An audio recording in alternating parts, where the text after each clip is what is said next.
Varicose wine సమస్యతో బాధపడుతున్నారు. Best చికిత్సను అందించే భారతదేశంలోని ఏకైక హాస్పిటల్ ఆవిస్. నమస్తే రమ్మగారు. నమస్తే జయ. రమ్మగారు, కొంతమందిని మనం చూస్తుంటే వాళ్ళకి ఏదన్నా ఎంత దురదృష్టం ఉన్నా సరే దాన్ని అదృష్టంగా మార్చేసుకుంటారండి. వచ్చిన నష్టాన్ని కూడా లాభం కింద కన్వర్ట్ చేసేసుకుంటారు. అది ఇది రివర్స్ కూడా. కొంతమంది ఎంత అదృష్టవంతులున్నా అది దురదృష్టంగా మారిపోతూ ఉంటుంది. ఇటు తటు అటు ఇటు మారిపోతూ ఉంటాయి కదా. అదే వాళ్ళ టైంని బట్టి ఆ, మనుషుల మైండ్ సెట్ కూడా జయ. అంటే అంతేనా? ప్రాబ్లం వచ్చింది అనుకో, ఆ, కుంగి కునారిల్లిపోతారు కొంతమంది, నేలకోలకు ఆ, వచ్చేస్తారు. ఆ. ఒక్కడు ఉంటాడు, వాడు ప్రాబ్లంలో కూడా ఆలోచిస్తాడు, ట్రై చేస్తాడు. ఎలా అలాంటి వాడికి విధి సహాయం చేస్తుంది. వాడు తన కింద పడిపోయిన దాన్ని కూడా సరి చేసుకుని సవరించుకుని ఎట్లా కొట్లా లేచి నిలబడతాడు. ఒక్కొక్కటి తీరు మనం చెప్పలేకపోతాం. అవును. ఇది అలాంటప్పుడు మనం God made hand, man made hand అని చెప్పుకుంటామా? అవును. అరచేతుల్లో ఉమ్, ఒకటి దేవుడు చేస్తాడు, రెండోది మనిషి చేసుకుంటాడు. వాడి తాలూకు పట్టుదల, దీక్ష, వాడి ధైర్యం కోల్పోకుండా ఉండే మనస్తత్వం, మైండ్ సెట్ వల్ల సెట్ అవుతుంది వాడికి. మనం అలా కొంతమందిని చూస్తూ ఉంటాం కూడా. అవును అవును. చాలా బ్యాడ్ లక్ వీళ్ళకి అనుకుంటాం, కానీ వాడు లేచి నిలబడతాడు. ఆ కలిసి వచ్చేయడానికి విధే కాదు, వాడి మైండ్ సెట్ కూడా కారణం అవుతుంది. చెప్పలేకపోతాం కదా. ఒక మంచి కథ ఉంది దీని మీదన. నాకు భలే నచ్చింది. చిన్న కథ కానీ చాలా బాగుంది. పూర్వం వామాంగుడు అని ఒక బానిస ఉండేవాడు. ఈ బానిస ఒక ఓడ వ్యాపారి దగ్గర పనిచేసేవాడు. చేయగా ఓడ వ్యాపారి చాలా మంచివాడు.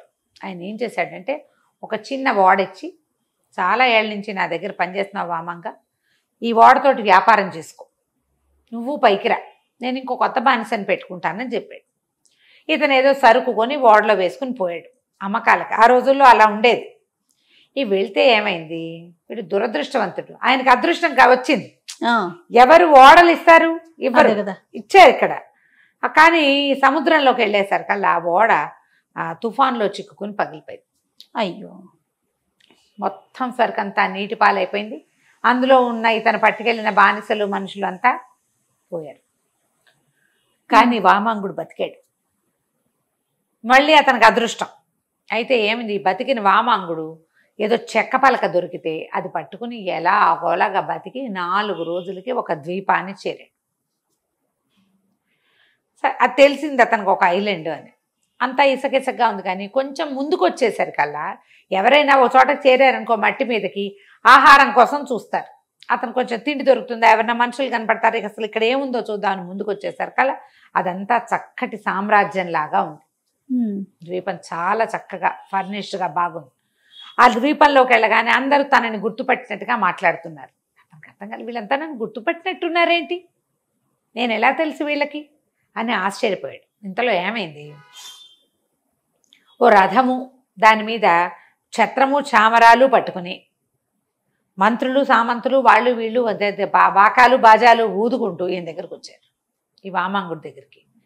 ఆశ్చర్యపోయాడు వామాంగుడు. ఇది నేను బానిసని, ఎలాగో ఓడ వ్యాపారిని అయ్యాను, ఇప్పుడు కాందిసీకుణ్ణి, నా బతుకు, నా దగ్గర ఏం లేదు, వీళ్ళంతా నాకెందుకు ఎదురొస్తున్నారు అనుకుంటే, వాళ్ళందరూ నమస్కారం అండి, బాగున్నారా, రండి రథం ఎక్కండి అన్నారు.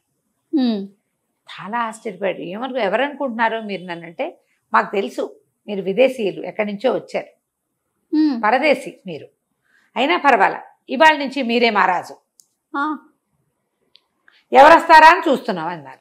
అందరికి ఆశ్చర్యపడి, ఇదేమిటి సడన్గా రాజు అయిపోయాను, ఓడకి అధిపతిని అయ్యాను అనుకుంటే దురదృష్టం వెంటాడింది, నీళ్ళల్లో పడిపోయారు. బతికానని అదృష్టం వస్తే ఇప్పుడు ఇంకా మహాదృష్టం, రాజునైపోతున్నా.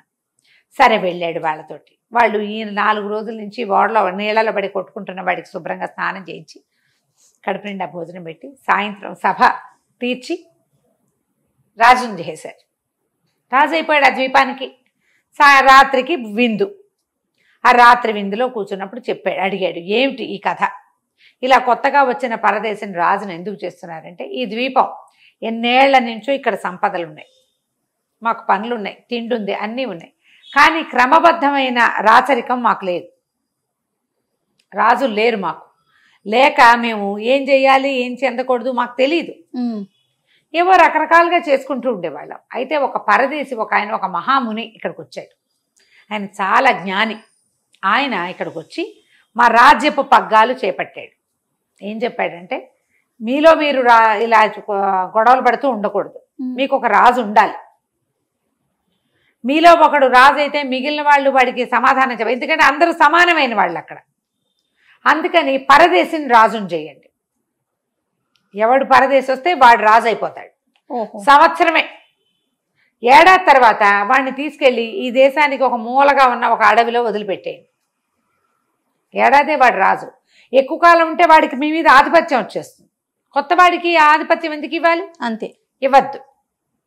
ఏటా ఒక కొత్త రాజును ఎన్నుకోండి అని మాకు బోధించాడు. మేము ఇప్పటికీ ఎంతమందో రాజులను ఎన్నుకున్నాం. ఇప్పుడు ఇవాళ మీరు వచ్చారు అనేసరికి బాగానే ఉంది. కాకపోతే ఏడాది తర్వాత నన్ను ఏం చేస్తారు అని ఈయనకి డౌట్ వచ్చింది. అడవిలో వదిలిపెడతాం అంతే, ఇక మేమేం చెయ్యం, మేము తిండి గిండి ఏమి ఇవ్వం, తీసుకెళ్ళి అడవిలో వదిలిపెట్టేయటమే, మీ చావు మీరు చావడమే, పోతే పోతారు ఉంటే ఉంటారు, అయ్యో అంతే. ఏడాది రాజభోగాలు అనుభవిస్తారు వీళ్ళు. భోగము ఉంటుంది, అడ్మినిస్ట్రేషన్ నడిపే అవకాశం కూడా ఉంటుంది. ఈ వామాంగుడు బానిసగా పనిచేస్తున్నవాడు. అతనికి ఈ రాజవైభవాలు అవన్నీ అవసరం లేదు, సింపుల్ లివింగ్ వాడు. సరే, రాజు అయిపోయాక ఇక్కడున్న అడ్మినిస్ట్రేషన్ అంతా హ్యాండిల్ చేశాడు. కొంచెం చేశాక ఒక 15-20 రోజుల్లో అతనికి ఏమనిపించింది, రేపు నన్ను ఎక్కడ వదిలిపెడతారో అదేమిటో చూసొద్దాం అనుకున్నాడు. కొంతమందిని అడిగాడు, వాళ్ళు తీసుకుపోయారు. వెళ్తే అక్కడికి చూస్తే పెద్ద అడవి, మనుష్య సంచారమే లేదు. ఆల్రెడీ వదిలిపెట్టబడిన రాజులంతా అవుటా, అంతే, ఇక తిండి లేదు, ఏం లేదు అక్కడ. వీళ్ళకి ఒక 2-3 నెలలుగా రాజు ఎవడు లేడు ఈ రాజ్యానికి. 2-3 నెలల క్రితం వదిలిపెడితే తిండి తిప్పలు ఏమీ లేకపోతే ఏం బతుకుంటారు. కానీ అతనికి ఒకటి తెలిసింది, ఇక్కడ చాలా విస్తారమైన కలప ఉంది, ఎన్ని చెట్లున్నాయో. అక్కడి నుంచి నేల మంచి సారవంతమైంది. సరే, ఇతను ఏం చేశాడు, వారం వారం అక్కడికి వెళ్ళటం మొదలుపెట్టాడు. ఇక్కడ అడ్మినిస్ట్రేషన్ చూస్తూనే ఇక్కడి నుంచి కొంతమంది సైనికుల్ని తీసుకెళ్ళి అక్కడ వ్యవసాయం మొదలుపెట్టించాడు.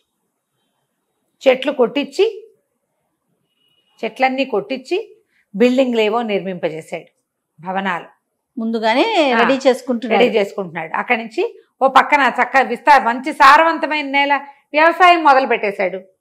మరి అక్కడ పని చేయటానికి రోజు ఇక్కడి నుంచి ఎవరు వెళ్తారు, ఓ గుంపుని సమూహాన్ని పట్టుకెళ్ళి అక్కడ పడేశాడు పని చేయటానికి.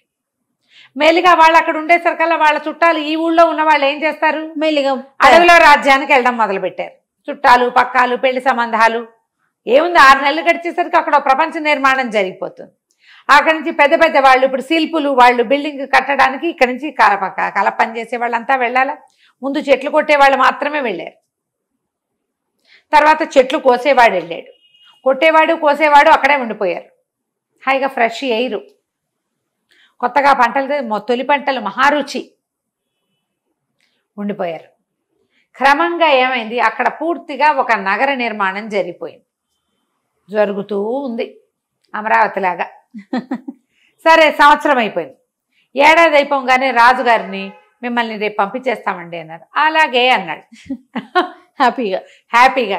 ఈయన్ని పంపించడానికి వచ్చిన అధికారులు నిర్ఘాంతపోయారు. ఇదేది అడవేది, ఇక్కడ ఒక నగరం ఉంది. వాళ్ళు ఆ నగరం అంతా తిరిగి చూశారు. అక్కడి నుంచి మర్నాడు ఈ ఊళ్ళో ఉన్న సంపన్న గృహస్థులంతా వచ్చి చూశారు. అడవి లేదు. 3 రోజుల తర్వాత వాళ్ళు ఒక పెద్ద సభ పెట్టుకుని, ఈ నగరాన్ని ఆ నగరాన్ని కలిపేద్దాం, 2 నగరాలకి ఒకడే రాజు వామాంగుడు.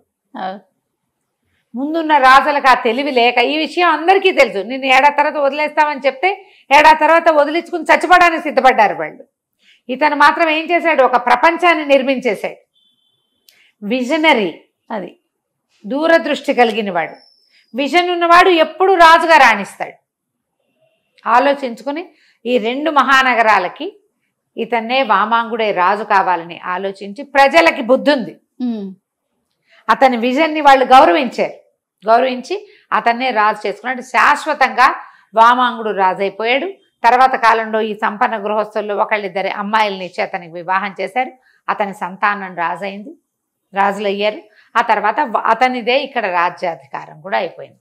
2 మహానగరాలు కథ కంచికి మనం ఇంటికి. ఎంత తెలివిగా చూడండి. నమస్తే. నమస్తే.